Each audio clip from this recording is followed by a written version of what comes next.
अगर दिल्ली की राजनीति और आम आदमी पार्टी की राजनीति देखी जाए, लेकिन आप जो इशारा दे रहे हैं मैं दोनों तरीके से समझ रहा हूं।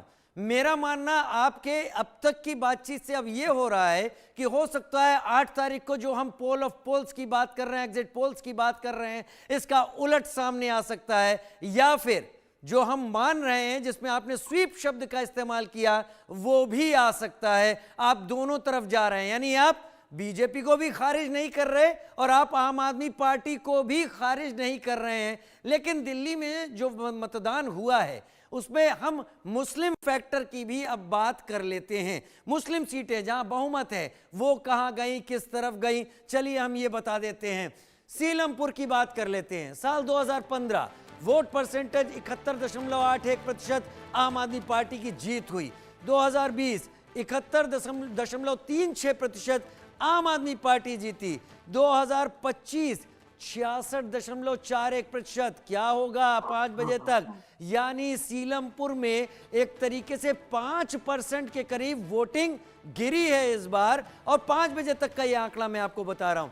अब दूसरा, मटिया महल, यह भी मुस्लिम बहुल है। 2015 69.29% आम आदमी पार्टी जीती। 2020 70.41% बढ़ा, आम आदमी पार्टी जीती। इस बार 2025 5 बजे तक 61.40%। क्या होगा? क्योंकि 5 बजे तक का आंकड़ा है, शायद इसमें 4-5% की बढ़ोतरी हो जाए, तब देखा जाए। अब मटिया महल के इस आंकड़े को देखकर अगर मैं पिछली बार 2020 से तुलना करूं तो 5 बजे तक के हिसाब से मैं अगर तुलना करूं करीब 9% की गिरावट है। लेकिन अगर मैं पूरा फाइनल आंकड़ा जब तक आता है तब तक शायद उम्मीद करता हूं उसमें 3% तक की करीब बढ़ोतरी मैं अंदाजा लगा सकता हूं, फिर भी पिछली बार से कम है। अब मैं बल्ली मारान की बात करता हूं। हारून यूसुफ कांग्रेस से यहां से जीतते थे और मंत्री भी थे कांग्रेस की सरकार में। 2015 67.95% आम आदमी पार्टी जीती।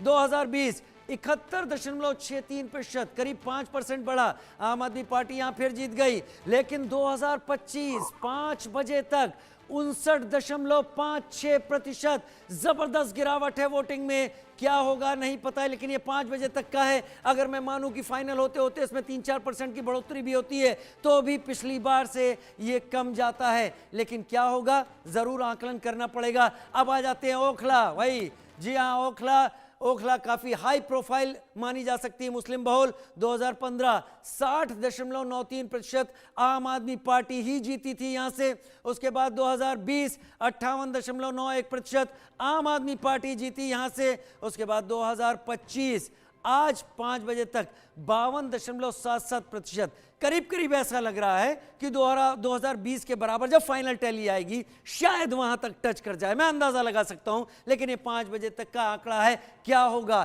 क्योंकि इस बार फ्रेम में एआईएमआईएम ने अपनी उम्मीदवार को उतार दिया है। लोग कह रहे हैं कि यहां पर एआईएमआईएम ने एक अजीब ओखला में समीकरण बिगाड़े हैं या अपने लिए बनाए हैं। खैर, मैं मुस्तफाबाद का रुख करूंगा। 2015 70.80% बीजेपी जीती थी मुस्तफाबाद से, 70% से ज्यादा वोटिंग। 2020 70.71%, थोड़ा सा वोटिंग कम हुई लेकिन जीती आम आदमी पार्टी। 2025 66.68%, यानी अगर 5 बजे तक इतना हुई है, यानी मैं ये फाइनल आंकड़े का अंदाजा लगा सकता हूं कि हो सकता है पिछली बार से ये बढ़ जाए, ज्यादा हो सकता है। मैं इस पर तथ्य पक्का नहीं कर लगी। क्या होगा? बड़ी बात। चांदनी चौक, बहुत फेमस सीट, बहुत प्रसिद्ध जगह। चांदनी चौक 2015 65.45% आम आदमी पार्टी जीती। 2020 61.41% आम आदमी पार्टी जीती, घटा था हालांकि वोटिंग। 2025 53.06%। क्या होगा? 5 बजे तक का है। अगर इसमें 3-4% बढ़ भी जाते हैं तो स्थिति यहां पर क्या होगी? मैं अनुरुद्ध प्रताप सिंह का रुख करूंगा। अनुरुद्ध प्रताप, मैं मुस्लिम बाहुल्य सीटों की बात लगातार कर रहा हूं, जहां पर आपने जो आंकड़े देखे, क्या इन आंकड़ों में हेरफेर अब आपको इस बार दिखाई पड़ता है? क्या आप उस टैबू को तोड़ पाए हैं इन चुनाव में अपने प्रचार के जरिए, जिसमें यह कहा जाता है कि मुस्लिम आबादी जहां घनी है वहां पर बीजेपी अपेक्षाकृत बेहतर प्रदर्शन नहीं कर पाती है? अनुरुद्ध प्रताप। देखिए, हम तो संभल भी जीते हैं उत्तर प्रदेश में, और रह गई बात मैं एक चर्चा को एक ऐसा उसमें कहना चाहता हूं इस चर्चा में कि उड़ीसा का चुनाव हुआ उत्तर प्रदेश का चुनाव हुआ पहली बार, त्रिपुरा का चुनाव हुआ, कोई चेहरा नहीं था। जब आप पॉलिटिक्स में काम करते हैं, दिल्ली के अंदर 70 विधानसभा, 13,500 बूथ हैं। जब लोग जाते हैं, ये रिकॉर्ड हमने नहीं बोला, या मैं कैसेट नहीं बजा रहा हूँ, दिल्ली की हर जनता बजा रही है। 2020 में सरकार अरविंद केजरीवाल जी की बनती है, कोरोना आता है, शराब इनके साथ इनके सर पे बोलने लगता, शराब का नशा, शीश महल आता है। रीजन है कि जब आप पॉलिटिक्स को डिफरेंट वे में लेके जाके कमिट करते हैं कि हम बच्चों की कसम खाएंगे, कांग्रेस के साथ नहीं जाएंगे, आप उनके साथ सरकार बनाते हैं। जब आप खुले मंच पे जाके बोलते हैं कि हम वैगन आर से चलेंगे, तब हम बड़ी गाड़ियों काफिला नहीं लेंगे। जब आप एफिडेविट देते हैं कि साहब हम सिक्योरिटी नहीं लेंगे, बड़ा घर नहीं लेंगे, 5 एकड़ में आप बंगला बनाते हैं। जब आप ये बोलते हैं कि नहीं साहब हम क्या कहते हैं, यहाँ का हॉस्पिटल वर्ल्ड क्लास का बनाएंगे और आपका मोहल्ला क्लिनिक नहीं चलता है, तो जाहिर सी बात है साहब, 22 किलोमीटर की रेडियस की दिल्ली है ये, 1.5 करोड़ वोटर हैं यहाँ पे। तो आपको ये समझना चाहिए कि हर बार नहीं हो पाता, काट की हांडी हर बार नहीं चढ़ती है। चाहे मैं करूं, चाहे आप करें, कोई भी करे, ये आपको रिजल्ट ओरिएंटेड होना पड़ेगा। केजरीवाल जी ये भूल गए कि उनका रिजल्ट ओरिएंटेशन ये है कि आपकी क्रेडिबिलिटी तभी तय होगी क्योंकि कसौटी पे आपको खरा उतरना पड़ेगा। ये जनता है, बार बार आपको तौलती है। लेकिन अगर आप ये सोचेंगे नहीं हम जैसा चाहेंगे दादागिरी वैसे चलेगी, सोमनाथ भारती कुछ भी कर देंगे, आपके संदीप पाठक कुछ भी कर देंगे, अमानतुल्लाह खां कुछ भी जाके कर देंगे, सब चलता रहेगा, ऐसा नहीं चलता। अब आपको समझना चाहिए कि आप डिजिटल एरा में हैं, उस एरा में हैं कि जहां पे आप अच्छा खासा चाहे पेमेंट हो, चाहे जो कुछ हो, सारी डिजिटल एरा में आप काम कर रहे हैं। और उसमें अगर मैं यहाँ पे कुछ कोट करके जाता हूँ तो आप बोल नहीं मैं कोट करके जाता हूँ तो आपके दर्शक देखते हैं और ट्रोल कर सकते हैं गलत। क्योंकि रीजन क्या है कि बस राजीव जी 10 सेकंड, नहीं मैं रोक नहीं रहा हूं आपको। अनिरुद्ध भाई आपने ऐसा क्या कह दिया अभी? आपने क्या कहा कि दिल्ली के लोग कैसेट बजा रहे हैं, गौरव भाई चले गए हैं, गौरव भाई अभी हमारे साथ है नहीं, तो मैं इसीलिए आपको बता रहा था कि आपने ऐसा भी क्या बोला, क्या तर्क रख दिया? ये आंकड़ा देख के नहीं बोल रहा हूं। आगे गौरव जी आगे मैं गौरव जी का रुख कर लेता हूं, मैं गौरव जी का रुख कर लेता हूं जो मेरे साथ आ गए। मुझे लगा कि आपने इस बार फिर कुछ ऐसा कह दिया जो गौरव जी को चुभ गया। गौरव जी मैंने अभी आंकड़े दिखाए, मुस्लिम बहुल जहां पर जनसंख्या वो भी आंकड़े दिखाए। गौरव जी अभी हिमांशु भट्ट इस बात को कह रहे थे, क्योंकि सीनियर जर्नलिस्ट हैं, हम सबको उनको बहुत दिनों से देखते आ रहे हैं, उन्होंने दोनों तरफ की बातें कही। उन्होंने ये कहा कि ऐसा भी हो सकता है कि हम यहाँ पर एक स्वीप देखें, और ऐसा भी हो सकता है कि ये आंकड़े अगर पिछले 2-3 बार के हम एग्जिट पोल को ही देख रहे हों तो वो भी हो जाएगा, क्योंकि किसी ने कम से कम हरियाणा में तो लोग ये मान के बैठे थे कि इस बार नया उलटफेर होने वाला, और वहां पर जो उलटफेर हुआ उसने बहुतों को चौंका दिया। गौरव सिंह, तो अगर आप इसमें देखिए इस पूरे डिबेट में अगर आप हमारे अनुरोध प्रताप सिंह जी के आर्गुमेंट को देखेंगे तो इनके पास फिर से वही पुराना कि शीशमहल बना लिया। अब देश की जनता, दिल्ली की जनता ये सुनना चाहती है कि आप उनके लोगों के लिए क्या देंगे। तो इनके पास ना कोई एजेंडा था सिवाय केजरीवाल जी को गाली देने के, इनके पास ना कोई मुख्यमंत्री का चेहरा था, ना इनके पास कोई विजन था, ना दिल्ली के लोगों को बताने के लिए कुछ था। तो वही शीशमहल। गौरव जी 10 सेकंड दीजिएगा।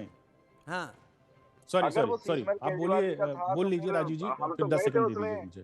सारी मीडिया को लेके गए थे, उसके ताले खुलवा देते, चाबी तो हमें मिली नहीं, तो घर केजरीवाल जी का था और चाबी किसी और के पास थी, चाबी उसी बीजेपी वालों के पास थी।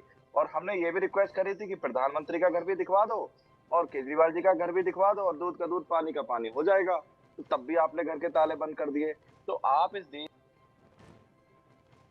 राजीव जी नहीं, मेरे ख्याल से कुछ तकनीकी दिक्कत आई है गौरव जी के साथ। गौरव जी फिर चले गए हैं। अनुरुद्ध भाई आप अपनी बात रखें।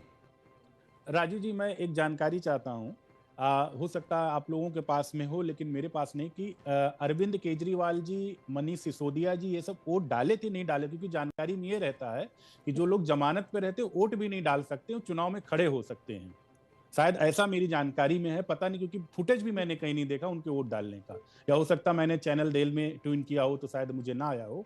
ये थोड़ा सा जानकारी अगर उनके प्रवक्ता गौरव जी ये जानकारी गौरव सिंह दे देंगे। गौरव सिंह ही ज्यादा बेहतर है, मैं इस माध्यम तक रहना चाहता हूं। गौरव सिंह जी, अनुरुद्ध जी कह रहे हैं कि क्या मनीष सिसोदिया और अरविंद जी ने आज वोट भी डाला कि नहीं डाला? नहीं, मैं वैसे पूछ रहा हूं, मुझे जानकारी नहीं, उन्हें जानकारी नहीं पूछ रहा हूं। नहीं, मैं अरविंद सर ने तो सरकास्टिक वे में वोट नहीं डाला पूछ रहा। था, पूरी मीडिया के सामने डाला जी था, जी अपनी अच्छा, हो धर्मपत्नी के सकता, साथ मैं डाला सिर्फ था, जानकारी के अपने लिए पूछ बूढ़े रहा माँ था। बाप के साथ डाला जी, मैं था, सिर्फ अपने जानकारी बच्चों के के लिए, साथ डाला था। मैं एक जितने जो भी प्रवक्ताओं को देखता हूँ मैं डिबेट उस में, फोटो को देख मैं रहा था इस और उसमें बहुत सारे लोग एग्जैक्ट पोल कमेंट को कर रहे नहीं थे देखते नीचे हुए बोल ट्विटर रहा पे हूँ। पर ये कि हताश आइडियल और हिंदू निराश आते परिवार, हैं शुरू से डिबेट में। एक एक चैनल मिडिल आदमी प्लेटफॉर्म का है, परिवार कैसा एक होता महिला है एंकर वो ने आम आदमी तस्वीर में प्रवक्ता, झलक आ आम रही आदमी थी। पार्टी के ऐसा प्रवक्ता नहीं का बड़ा होता कि सपोर्ट किया, अपनी फिर भी वो नहीं बोल पाए, पत्नी को छोड़ के भाग गए, क्योंकि उन्होंने अपनी माँ को ग्यारह नोटबंदी की साल लाइन में 11 लगा साल तक दिया। उन्होंने क्या काम किया ये कभी नहीं बता पाए। ठीक है अनुरोध जी, अब नहीं, गौरव जी काम को का बोलने हम तो दीजिए। काम पे अगर आप बताना शुरू करते हैं, आप काम की बात क्या करते हैं? हम तो काम पे ये पूरी राजनीति हम हम तो काम आप पे ही को करना एक्सपोज चाहते कर रहे हैं। हैं हम साहब दिल्ली का पूरे पूरा चुनाव चुनाव में। काम के ऊपर लड़ना हम क्या चाहते हैं। करेंगे वो भी बता रहे हैं लेकिन और आपको आपने क्या एक्सपोज कर करा, रहे हैं, लेकिन पता नहीं शीशमहल कहाँ शीशमहल इतने शीशमहल, हम मतलब कहते थे मायूस बिजली के नजर ऊपर आए इस बात बार होनी चाहिए केजरीवाल दिल्ली के जी। अंदर।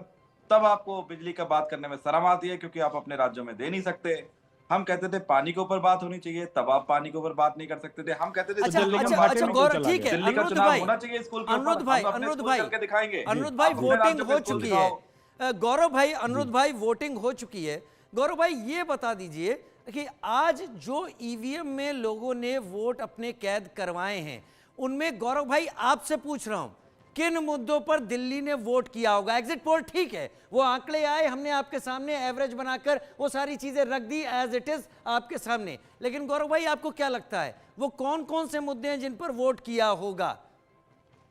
मेरे हिसाब से बिजली, पानी और महंगाई बहुत महत्वपूर्ण मुद्दा है। केजरीवाल जी ने जो जो योजनाएं दिल्ली में चला रखी हैं, उसमें मोटा मोटा 25,000 रुपए तक महीना एक परिवार का बचता है। अब ये सरकारी आंकड़े अभी आए हैं कि भाई पिछले बहुत सालों से लोगों की सैलरी नहीं बढ़ी है। मतलब जिन कंपनियों में अगर आप एक कंपनी में काम कर रहे हो, कंपनी का प्रॉफिट कई गुना बढ़ गया, लेकिन आपकी सैलरी लगभग उतनी की उतनी बनी रही या बहुत कम बढ़ी। तो लोगों की सैलरियां बढ़ नहीं रही हैं। महंगाई देश में बढ़ती जा रही है। महंगाई इधर इतनी ऊपर हो रही है। आप देख रहे हैं कि डॉलर के मुकाबले रुपया कितना तेजी से गिर रहा है। ये भी एक रीजन है कि महंगाई बढ़ रही है। तो अब लोगों को ऐसे टाइम पे लगता है कि केजरीवाल की अगर गवर्नमेंट होगी तो उनको एक बहुत बड़ी राहत ये बिजली, पानी, स्कूल, अस्पताल इन सारी चीजों में मिलेगी। तो इसीलिए ये सबसे बड़ा मुद्दा मेरे हिसाब से लगता आपने है। कहा दूसरा, महंगाई बढ़ रही है, 12 लाख दूसरा रुपए तक टैक्स में छूट ने क्या असर किया होगा वोटर के दिमाग दूसरा पर? इस पे कोई छूट पे मैंने बहुत सारे लोगों से बात की है और उन्होंने कहा कि ये तो बिल्कुल जुमलेबाजी है बीजेपी की और लोगों ने इस पे भरोसा नहीं किया है। राजीव जी, सरकारी, बस मैं 10 नई दिल्ली सेकंड। में ही, मैं आज पूरा दिन नई दिल्ली में था। मैंने यहाँ पे सारे सरकारी लोग ही होते हैं, उनसे मैं बात कर रहा था लगातार और उन्होंने भी आम आदमी पार्टी को वोट किया है। तो बहुत उन्होंने भी भारी मार्जिन आम से केजरीवाल जी जीतेंगे। और मैं तीसरी इंपॉर्टेंट चीज हाँ राजीव जी, एक और आखिरी चीज मैं बताना चाहूंगा। जैसे गारंटी हमने जो लॉन्च की थी कि केजरीवाल की गारंटी, और उसकी देखा देखी इन लोगों ने भी मोदी की गारंटी और ये गारंटी वो गारंटी इन्होंने चलाने लगी। तो अब इसमें लोगों के भरोसे की भी बात होती है कि जनता किसकी बात पे ज्यादा यकीन करती है। लोगों को लगता है कि अगर केजरीवाल ने कहा है तो फिर रघुकुल रीत सदा चलाई, प्राण जाए पर बचन न जाई। क्या बात है। और एक ये है कि चुनाव से पहले कुछ भी कह देते हैं और बाद में चुनाव खत्म होते ही बोल देते हैं कि जी ये तो जुमला था, है ना। तो 15 लाख बोल दो, चुनाव के बाद कह दो जुमला था। तो लोग ये भी आपने देखते हैं कि भाई किसने अपने वायदे जी पूरे करे हैं और किसकी गारंटी में दम है। आपने तो तो इसीलिए लोगों रघुकुल को से जोड़ केजरीवाल दिया की केजरीवाल जी गारंटी की। के ऊपर हाँ, यकीन हाँ। ज्यादा ठीक है, मैं आता हूं, मैं इसलिए आता लोगों हूं, ने केजरीवाल को वोट मैं करा आता हूं। है। जी। हिमांशु जी से बात करता हूं। अनुरुद्ध भाई हाँ आऊंगा, समय आपको लगातार दे जी रहा जी। हूं। हिमांशु जी, मैं बिना बायस्ड हुए कि क्या आंकड़े आ रहे हैं, क्या चल रहा है, उससे हटते हुए आपके सामने क्या ये जो जितने पोल ऑफ पोल्स हैं, एग्जिट पोल्स हैं, ये आंकड़े मेट डिपार्टमेंट के अपने वो जो प्रेडिक्शंस होते हैं उस तरीके से तो नहीं है? जैसे आपने भी इशारा किया था कि लगे तो सीधे एकदम सटीक और नहीं लगे